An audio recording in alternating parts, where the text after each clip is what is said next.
Okay, this is a little tutorial for showing you how to crochet your ends in as you go. This is to avoid you having to sew in hundreds and hundreds of these pesky ends at the end of your project.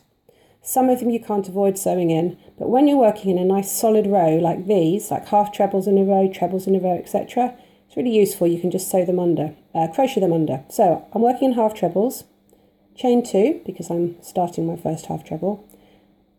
Get your ends and just hold them parallel to your stitches, almost on top of the stitches where you go.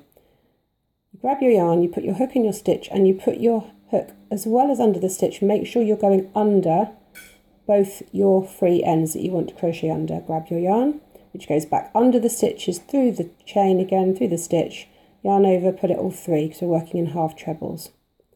So I've crocheted them under. Do it again. Grab the yarn in your stitch.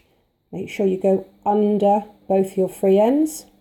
Grab your wool, back underneath everything, yarn over, pull it through all three. And we'll do this a few times and I can show you what it looks like. So you sort of pull them like that as you go along to make sure that you're still going under them. This doesn't work so well with loose stitches or filet crochet or lace work because it shows them, but when you're working in a solid group of stitches like this, it works pretty well. So you don't have to worry too much about pulling them through as you go, because I'm going to show you what you do at the end. So you go pretty much as far as you want to, crocheting them in. You could crochet the whole length depending on how long you've cut them to start with. Okay, so we've done a few.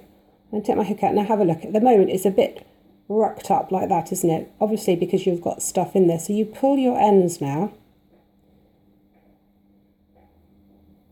and then you can straighten it all out. If you have a look on the back, so that's the front, have a look on the back. Magic, isn't it? So you can see them, but because it's the white and it's the grey that are with those stitches, you don't notice them much. Obviously if you were using a very pale one on a very dark, you might notice. But it's well worth doing that as much as you can to save you sewing in all these horrible pesky ends.